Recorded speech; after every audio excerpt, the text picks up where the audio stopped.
പ്രിയങ്ക ഗാന്ധിയുടെ ഭർത്താവ് റോബർട്ട് വാദ്ര ജയിലിലേക്ക് പോവുകയാണെന്ന് പറഞ്ഞാലോ? അതിനുള്ള എല്ലാ സൂചനകളും കാണുന്നുണ്ട്. പക്ഷേ ജയിലിലേക്ക് പോകുന്നതിന് മുമ്പ് ഇന്ന് നമ്മുടെ മാധ്യമങ്ങൾ ഈ നിമിഷം വരെ മൂടി വെച്ചൊരു വാർത്തയുണ്ട്. എൻഫോഴ്സ്മെൻറ്റ് ഡയറക്ടറേറ്റ് ED രാഹുൽ ഗാന്ധിയുടെ അളിയൻ പ്രിയങ്കയുടെ ഭർത്താവായ റോബർട്ട് വാദ്രയുടെ 43 സ്വത്തുക്കൾ കണ്ടുകെട്ടി.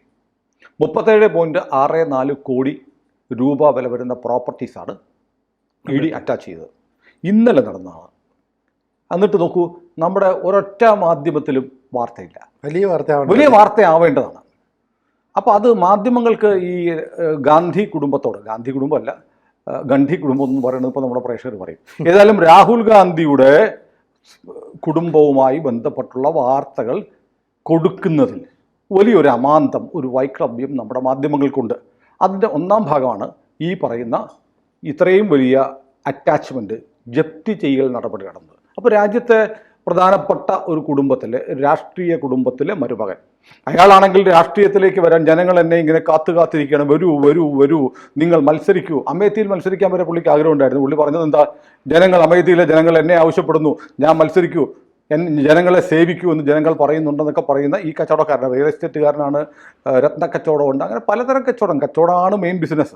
നമ്മൾ മറ്റേ സിനിമ കണ്ടല്ലേ, ലൂസിഫർ സിനിമയിൽ കണ്ടതാണ്, കച്ചവടക്കാരനായ ഒരു മരുമകനെ. അപ്പോൾ ആ മരുമകൻ ഇപ്പോൾ ആദ്യമായി അദ്ദേഹം ഉണ്ടാക്കിയ സ്വത്തുക്കളിൽ 37,64,00,000 സ്വത്തുക്കൾ സർക്കാർ കണ്ടുകെട്ടി. സർക്കാർ കണ്ടുകെട്ടിയത് കൃത്യമായ നിയമലംഘനം, കള്ളപ്പണം വെളുപ്പിക്കൽ നിയമത്തിൻ്റെ പരിധിയിൽപ്പെടുന്ന കുറ്റകൃത്യം ചെയ്തു, കള്ളപ്പണം വെളുപ്പിച്ചു. അപ്പോൾ അത് മാത്രമല്ല, ഇത്രയും കാലം റോബർട്ട് വാദ്രയെ പലതവണ ED ചോദ്യം ചെയ്യാൻ വിളിച്ചു. നമ്മൾ ഓർക്കുന്നില്ലേ, റോബർട്ട് വാദ്ര പ്രകടനമായിട്ട് പ്രിയങ്ക ഗാന്ധിയുടെ കൂടെ നടന്നു പോകുന്നു, കട്ട് കോടികൾ കൈക്കലാക്കിയിട്ട്, കളവ് നടത്തിയിട്ട്, രാജ്യത്തെ നിയമം നടത്തിയിട്ട് അന്വേഷണ ഏജൻസി വിളിക്കുമ്പോൾ അത് വലിയ ആഘോഷമായി ജാഥയായി പോകുന്നത് നമ്മൾ ആദ്യമായിട്ട് കാണുകയാണ്. അപ്പോൾ കള്ളക്കേസ് എന്ന് പറഞ്ഞാൽ കള്ളക്കേസല്ല, കള്ളപ്പണം വെളുപ്പിച്ച കേസിൽ പ്രതിയാണ് റോബർട്ട് വാദ്ര എന്ന് ഇക്കാലം അത്രയും പറഞ്ഞിരുന്നു. പക്ഷെ പ്രതി ചേർത്തിരുന്നില്ല. പക്ഷെ ഇന്നലെ മുതൽ റോബർട്ട് വാദ്ര പ്രതിയാണ്. അതായത് ED കുറ്റപത്രം കൊടുത്തു. റൗസ് അവന്യൂ കോടതിയിൽ ഇന്നലെ കുറ്റപത്രം കൊടുത്തു. പത്രത്തിൽ വാർത്തയുണ്ടോ? ഇല്ല. റൗസ് അവന്യൂ കോടതിയിൽ EDക്ക് ചാർജ് ഷീറ്റ് ഇല്ല, പകരം പ്രോസിക്യൂഷൻ കംപ്ലൈൻറ്റ് എന്നാണ് പറയുന്നത്. പ്രോസിക്യൂഷൻ കംപ്ലൈൻറ്റ് FIR മറ്റേ ക്രിമിനൽ കേസിലെ ചാർജ് ഷീറ്റിന് തുല്യമാണ്. അപ്പം ഈ പ്രോസിക്യൂഷൻ കംപ്ലൈൻ്റായ ചാർജ് ഷീറ്റ് കൊടുത്തു. റോബർട്ട് വാദ്ര കുറ്റക്കാരനാണ്. വാദ്ര ഉൾപ്പെടെ 11 പ്രതികളാണുള്ളത്. ഒന്ന് വാദ്രയുടെ കമ്പനിയായ Skylight Hospitality Private Limited, Satyanand Yaji, Kewal Singh Virk, അവരുടെ കമ്പനിയായ ഓൻകരേഷൻ പ്രോപ്പർട്ടീസ് തുടങ്ങി 11 പ്രതികൾ ഈ കേസിലുണ്ട്. അതായത് ഹരിയാനയിലെ ഗുരുഗ്രാമിലെ ഷിക്കോപൂർ ഏരിയയിലെ ഭൂമി ഇടപാടിൽ വലിയ തോതിൽ കള്ളപ്പണം വെളുപ്പിച്ചു എന്നതാണ് PMLA ആക്ട് പ്രകാരമുള്ള കേസ്. അപ്പോൾ രാഹുൽ ഗാന്ധി കുടുംബം നോക്കൂ. രാഹുൽ ഗാന്ധി കുടുംബത്തിൽ വാദ്രയുടെ അമ്മായിയമ്മ സോണിയാഗാന്ധി, രാഹുൽ ഗാന്ധി പ്രതികളാണെന്ന് മാത്രമല്ല, ജാമ്യത്തിൽ പുറത്തു നടക്കുകയാണ്. ഏത് കേസിലാണ്? നാഷണൽ ഹെറാൾഡ് കേസിൽ ഏതാണ്ട് 1,500 കോടി രൂപയുടെ കള്ളപ്പണം വെളുപ്പിച്ചു എന്ന കേസിൽ പ്രതിയാണ് ഈ അമ്മയും പകരം. ഇപ്പം അളിയനും പ്രതിയായിരിക്കുന്നു. 3 പേരുടെ പ്രധാനപ്പെട്ട ജോബ് എന്ന് പറയുന്നത് കള്ളപ്പണം വെളുപ്പിക്കലാണ്. കള്ളപ്പണം വെളുപ്പിച്ച് അനധികൃതമായി അവിഹിതമായി സ്വത്തുണ്ടാക്കുകയാണ് സോണിയാഗാന്ധി, രാഹുൽ ഗാന്ധി, അളിയൻ റോബർട്ട് വാദ്ര. അതിപ്പോൾ എസ്റ്റാബ്ലിഷ് ചെയ്തിരിക്കുന്നു. അപ്പോൾ ഞാനിപ്പോൾ പെട്ടെന്ന് ആലോചിക്കുകയാണ്, കഴിഞ്ഞ ദിവസം രാഹുൽ ഗാന്ധി ഒരു പ്രസംഗം നടത്തിയിട്ട് പറഞ്ഞു, ആസാം മുഖ്യമന്ത്രി ഹിമന്ത ബിശ്വയുടെ ധാരണ അയാൾ രാജാവാണെന്നാണ് ഭാവിക്കുന്നത്. പക്ഷെ രാജാവായിരിക്കുന്ന ആൾ ഓർക്കണം, അടുത്ത തെരഞ്ഞെടുപ്പിൽ തന്നെ തോപ്പിച്ചു കഴിഞ്ഞാൽ താൻ ജയിലിലായിരിക്കും. സിംഹം വരുന്നുണ്ട്. സിംഹം ഈ പുള്ളി സ്വയം സിംഹമായിട്ട് വിശേഷിപ്പിച്ചായിരിക്കും. സിംഹം വരുന്നുണ്ട്, ഹിമന്ത ബിശ്വ ജയിലിലേക്ക് പോകുമെന്ന് പറഞ്ഞു. ഹിമന്ത ബിശ്വക്കെതിരെ ഒരൊറ്റ കേസില്ല, ഒറ്റ കേസിൽ പ്രതിയല്ല, ഒരു കേസിലും ജാമ്യം എടുത്ത് പുറത്തു നിൽക്കുന്നത്. ജാമ്യം ഏതെങ്കിലും കോടതി റദ്ദാക്കിയാൽ അകത്ത് പോകും കള്ളപ്പണ കേസിൽ. അറിയാലോ, PMLA ആക്ടിൽ മനീഷ് സിസോദിയ അടക്കമുള്ള ആളുകൾ, അരവിന്ദ് കെജ്രിവാൾ അടക്കമുള്ള ആളുകൾ ജയിലിൽ കിടന്നിട്ട് എത്ര കാലം കഴിഞ്ഞു പുറത്തു വരാൻ? മാസങ്ങൾ എടുത്തു അല്ലേ? അതുപോലെ ഈ കേസിൽ നേരത്തെ തന്നെ ജാമ്യം കിട്ടിയില്ലായിരുന്നുവെങ്കിൽ സോണിയാഗാന്ധിയും രാഹുൽ ഗാന്ധിയും ഇപ്പോൾ അവിടെ കിടക്കുമായിരുന്നു, ജയിലിൽ. ജയിലിൽ കിടക്കുമായിരുന്നു. ജാമ്യം കിട്ടിയതോടെ ജാമ്യം അങ്ങ് തട്ടിപ്പോയാൽ അല്ലെങ്കിൽ കോടതി ഈ കേസിലെ വിചാരണ നടന്നാൽ, ഇപ്പോൾ ഇവർ പറയുന്ന കള്ളക്കേസ് എന്നല്ലേ, ഈ കേസ് നാഷണൽ ഹെറാൾഡ് കേസ് റദ്ദാക്കണമെന്ന് ആവശ്യപ്പെട്ട് രാഹുൽ ഗാന്ധി സുപ്രീം കോടതി പോയല്ലോ, ക്വാഷ് ചെയ്യണമെന്ന് ആവശ്യപ്പെട്ട്. സുപ്രീം കോടതി എന്താ പറഞ്ഞത്? കേസിൽ പ്രൈമാ ഫെസി തെളിവുണ്ട്, പ്രഥമ ദൃഷ്ടിയ തെളിവുണ്ട്, അതുകൊണ്ട് കേസിൽ വിചാരണ നടക്കട്ടെ എന്നാണ് സുപ്രീം കോടതി പറഞ്ഞത്. അപ്പോൾ സുപ്രീം കോടതി വരെ ഈ കള്ളപ്പണം വെളുപ്പിച്ചു എന്നുള്ള ആരോപണം സോണിയാഗാന്ധിക്കെതിരെയും രാഹുൽ ഗാന്ധിക്കെതിരെയും ഉള്ളത് ശരിയാണെന്ന് കണ്ടെത്തി. അതുകൊണ്ട് വിചാരണ നടക്കട്ടെ എന്ന്. അങ്ങനെ ഈ ഒരു പ്രഥമ ദൃഷ്ടിയ കേസുള്ള കള്ളപ്പണം വെളുപ്പിച്ചു എന്നുള്ള കേസുള്ള ഒരാൾ ഇന്ത്യയിലെ രാഷ്ട്രീയ രംഗത്ത് നിൽക്കുന്നു, പൊതുരംഗത്ത് നിൽക്കുന്നു, പാർലമെന്റിലേക്ക് മത്സരിക്കുന്നു, MP ആവുന്നു, പ്രതിപക്ഷ നേതാവാവുന്നു, പ്രധാനമന്ത്രിയാൻ ആഗ്രഹിച്ചുകൊണ്ടേ നടക്കുന്നു. ആരാണ്? കള്ളപ്പണം വെളുപ്പിച്ചു, 1500 കോടി രൂപയെങ്കിലും അവിഹിതമായി കള്ളപ്പണ ഇടപാട് നടത്തിയെന്ന് കണ്ടെത്തി ആ ആക്ഷേപം റദ്ദാക്കണമെന്നുള്ള അപേക്ഷ സുപ്രീം കോടതിയും തള്ളിയ കേസിലെ പ്രതികളാണ് രാഹുൽ ഗാന്ധിയും സോണിയാഗാന്ധിയും. എന്നിട്ടാണ് രാഹുൽ ഗാന്ധിയാണ് ആസാം മുഖ്യമന്ത്രിയെ കുറിച്ച് പറയുന്നത് ഇയാൾ ജയിലിൽ പോകും, ഒരു കേസ് പോലും ഇല്ലാത്ത, ഒരു കേസിലും ജാമ്യത്തിലല്ലാത്ത ഹിമന്ത ബിശ്വ ജയിലിൽ പോകുമെന്ന് പറഞ്ഞു. അപ്പോൾ ഈ കേസിലെ വിചാരണ നടന്ന് ശിക്ഷിച്ചാൽ ആരാണ് ജയിലിൽ പോകുന്നത്?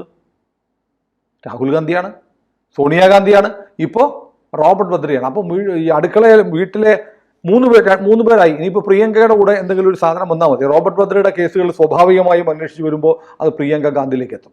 അപ്പോൾ ഇന്ത്യയിലെ ഈ രാഷ്ട്രീയ കുടുംബം, ഇന്ത്യയിലെ ഒരു രാജകുടുംബത്തെ പോലെ ഭാവിക്കുന്ന ഈ കുടുംബത്തിൻ്റെ അവസാനം ഏതായാലും ജയിലിലാണെന്ന് വ്യക്തമായിരിക്കുന്നു. അപ്പം സിംഹം വരുന്നുണ്ടെന്നാണല്ലോ പുള്ളി ആസാം മുഖ്യമന്ത്രി ഹിമന്തയോട് പറഞ്ഞത്. സിംഹം ഇങ്ങനെ കയറഴിച്ചു വിട്ടിരിക്കുകയാണ്, ഡൽഹിയിലിരിക്കുന്ന ഒരു സിംഹം. അത് കയറി ഇങ്ങനെ അയച്ച് വിട്ട് കൊടുത്തിട്ട് അതൊരു പിടിപിടിക്കുന്ന സമയത്ത് പിന്നെ അതിന് മോചനം ഉണ്ടാവില്ല. ഇനി വേറൊരു സാധനം ഉണ്ടേ വരാൻ. സോണിയാഗാന്ധി ഇദ്ദേഹത്തിൻ്റെ അമ്മയും ആയ സോണിയാഗാന്ധിയുമായി ബന്ധപ്പെട്ട ഒരു പ്രധാനപ്പെട്ട ഫയൽ ഓപ്പൺ ചെയ്യാനുണ്ട്. അഗസ്ത വെസ്റ്റ്ലാൻഡ് ഹെലികോപ്റ്റർ ഇടപാട്, VVIP ഹെലികോപ്റ്റർ ഇടപാട് ഉണ്ടല്ലോ, അതവിടെ പെൻഡിങ്ങില്ല. ഇറ്റലിയിൽ നിന്ന് അതിൻ്റെ ഡോക്യുമെൻറ്റ്സ് ഒക്കെ കിട്ടിയിട്ടുണ്ട്. നമ്മളത് മുമ്പൊരിക്കൽ വീഡിയോ ചെയ്തത്. ഇറ്റലിയിൽ നിന്ന് അതും കിട്ടിയില്ല. അപ്പോൾ ഈ രാഷ്ട്രീയ കുടുംബത്തിൻ്റെ പോക്ക് ജയിലിലേക്കാണെന്ന് ഉറപ്പിക്കുന്ന നടപടി ഔദ്യോഗികമായി ഇന്നലെ മരുമകനെതിരെ ആരംഭിച്ചിരിക്കുന്നു. അപ്പോൾ എനിക്ക് ഇപ്പോഴും മനസ്സിലാവാത്ത എന്തുകൊണ്ടാണ് ED റോബർട്ട് വാദ്രയ്ക്കെതിരെ ചാർജ് ഷീറ്റ് കൊടുത്തത് കേരളത്തിലെ ഒറ്റ മാധ്യമങ്ങളിലും വാർത്തയാവാത്തത് എന്തുകൊണ്ടാണ്? അയാളുടെ 43 പ്രോപ്പർട്ടികൾ ജപ്തി ചെയ്തു ED എന്നത് വാർത്തയാവാത്തത് എന്തുകൊണ്ടാണ്? കാരണം പ്രത്യേകിച്ച് ഇന്ന് രാഹുൽ ഗാന്ധി, എനിക്ക് തോന്നുന്നു ഇന്ന് രാഹുൽ ഗാന്ധി കേരളത്തിൽ വരുന്നുണ്ട്. കേരളത്തിൽ ഇന്നലെ വന്നു. ഇന്നലെ രാഹുൽ ഗാന്ധി ഇവിടെ വരുമ്പോൾ അദ്ദേഹത്തിന് ക്ഷീണം ഉണ്ടാകുന്നൊരു വാർത്ത കൊടുക്കണ്ടല്ലോ എന്ന് വെച്ചിട്ടായിരിക്കാം. അളിയൻ്റെ അളിയൻ പണി മേടിച്ചിട്ടിരിക്കുകയാണ് എന്നുള്ള ഒരു ചമ്മൽ രാഹുൽ ഗാന്ധിക്ക് ഉണ്ടാവാതിരിക്കാൻ വേണ്ടി കേരളത്തിലെ എല്ലാ മാധ്യമങ്ങളും ഡെലിബറേറ്റായി ഒരുപക്ഷെ കൂടി ആലോചിച്ചു പോലും വാർത്ത മുക്കിയിരിക്കുക. അല്ലെങ്കിൽ കോൺഗ്രസ് നേതൃത്വം ബന്ധപ്പെട്ടിരിക്കാം, അത് രാഹുൽജി വന്നു പോകുന്നത് വരെ ആ വാർത്ത കൊടുക്കരുത്. നിങ്ങളുടെ റിപ്പോർട്ടർമാരോട് രാഹുൽ ഗാന്ധി പത്രക്കാരോട് സംസാരിക്കുമ്പോൾ റോബർട്ട് വാദ്രയുടെ ഇത്ര 43 പ്രോപ്പർട്ടീസ് ജപ്തി ചെയ്തു, 37 കോടി 64 ലക്ഷത്തിൻ്റെ സ്വത്തുക്കൾ കണ്ടുകെട്ടി എന്നുള്ള ചോദ്യങ്ങൾ ഉണ്ടാവരുത്. അതിനുവേണ്ടി വാർത്ത ഒരു ദിവസത്തേക്ക് ഇവിടുന്ന് അങ്ങേര് തിരിച്ച് പ്രത്യേക വിമാനത്തിൽ വേണുഗോപാലിനെ കൊണ്ടാവതിരിക്കുന്നത്. ഈ പ്രത്യേക വിമാനം തിരുവനന്തപുരത്ത് നിന്നോ അല്ലെങ്കിൽ കൊച്ചി എയർപോർട്ടിൽ നിന്നോ പൊങ്ങിയതിന് ശേഷം മാത്രമേ ഈ വാർത്ത കൊടുക്കാവൂ എന്ന് KC വേണുഗോപാൽ ഒരുപക്ഷെ അഭ്യർത്ഥിച്ചിരിക്കാം. അങ്ങനെ ആരെങ്കിലുമൊക്കെ അഭ്യർത്ഥിച്ചാൽ, അല്ലെങ്കിൽ തങ്ങൾക്ക് താല്പര്യമുള്ള ഒരു നേതാവിന് ബുദ്ധിമുട്ടുണ്ടാവരുത് എന്ന് വിചാരിച്ച് പതുക്കി വയ്ക്കാവുന്നതാണോ വാർത്തകൾ? അപ്പോൾ കേരളത്തിലെ മാധ്യമരംഗത്ത് ഇപ്പോഴും നിലനിൽക്കുന്ന അസാൻമാർഗിക അധാർമികമായ പ്രവണതകളുടെ ഏറ്റവും ഫലപ്രദമായ, ഏറ്റവും പ്രത്യക്ഷമായ ഒരു തെളിവാണ് റോബർട്ട് വാദ്രയ്ക്കെതിരായുള്ള ജപ്തി നടപടി മുക്കിവെച്ചതും അയാൾക്കെതിരെ ED പ്രോസിക്യൂഷൻ കംപ്ലൈൻറ്റ് ഫയൽ ചെയ്തു എന്നുള്ള വാർത്ത ഇന്ന് ഈ വെള്ളിയാഴ്ച കേരളത്തിൽ വാർത്തയാവാത്തത്. അപ്പോൾ നമ്മളെപ്പോലുള്ള സാമൂഹ്യ മാധ്യമങ്ങൾ ഈ വാർത്ത അറിയുന്നു. നമ്മൾ ഇന്നലെ വൈകുന്നേരം പറഞ്ഞു. അപ്പോൾ നമുക്ക് ഇന്നലെ വൈകുന്നേരം അത് അപ്ലോഡ് ചെയ്യാൻ പറ്റില്ല, കാരണം നമ്മുടെ ഷൂട്ട് ടൈം കഴിഞ്ഞു. പക്ഷേ ഇവരൊക്കെ 24 മണിക്കൂർ പ്രവർത്തിക്കുന്നവരല്ലേ. നമ്മൾ പകൽ സമയത്ത് ഷൂട്ട് ചെയ്തിട്ട് പിറ്റേന്ന് വൈകുന്നേരം 5 മണിയോടെ ഷൂട്ട് അവസാനിപ്പിച്ച് പിറ്റേന്ന് രാവിലെ മാത്രം ആരംഭിക്കുന്നവരാണ്. അതുകൊണ്ടാണ് നമുക്ക് ഇന്നലെ പറയാൻ പറ്റാതെ പോയത്. പക്ഷേ എനിക്ക് തോന്നുന്നു ഇന്ന് ഇന്ത്യയിലാകെ ഈ വാർത്ത റിപ്പോർട്ട് ചെയ്തിരിക്കുന്നത് ഇന്ത്യൻ എക്സ്പ്രസ് ദിനപത്രം മാത്രമാണ്. ഇപ്പോൾ ചിലർ ചോദിക്കും, പിന്നെ ഇവിടെ ഒരു പത്രത്തിൽ ഉണ്ട്, ഇംഗ്ലീഷ് വായിക്കാൻ അറിയാമെങ്കിൽ സുഡാപ്പികളോ കൊങ്ങികളോ ഒരു കാര്യം ചെയ്യൂ, ഇന്ത്യൻ എക്സ്പ്രസ് എടുത്ത് വായിക്കൂ.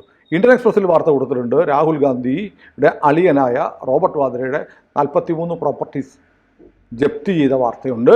അയാൾക്കെതിരെ ED കള്ളപ്പണം വെളുപ്പിച്ചതിന് പ്രതി ചേർത്ത് കുറ്റപത്രം കൊടുത്ത വാർത്തയുമുണ്ട്. ഇന്ത്യൻ എക്സ്പ്രസ് ദിനപത്രത്തിനെ കുറിച്ച് പറയുമ്പോൾ നമ്മൾ ആലോചിക്കണം, അടിയന്തരാവസ്ഥയുടെ 50-ാം വാർഷികമാണല്ലോ. അടിയന്തരാവസ്ഥ പ്രഖ്യാപിച്ചപ്പോൾ ഇന്ത്യൻ എക്സ്പ്രസ് ദിനപത്രമാണ് എഡിറ്റോറിയൽ എഴുതാതെ ബ്ലാങ്കായിട്ട് പ്രസിദ്ധീകരിച്ച ദേശീയ പാരമ്പര്യമുള്ള പത്രമാണ് ഇന്ത്യൻ എക്സ്പ്രസ്. അതുകൊണ്ടാണ് അവർ ഇത്തരം വാർത്തകൾ ഒരു സ്വാധീനത്തിനും വഴങ്ങാതെ പ്രസിദ്ധീകരിക്കുന്നത്. കൂടുതൽ വാർത്തകളും വിശേഷങ്ങളും നിങ്ങളിലേക്ക് എത്താൻ ABC മലയാളം സബ്സ്ക്രൈബ് ചെയ്യുക, ബെൽബട്ടനും അമർത്തുക.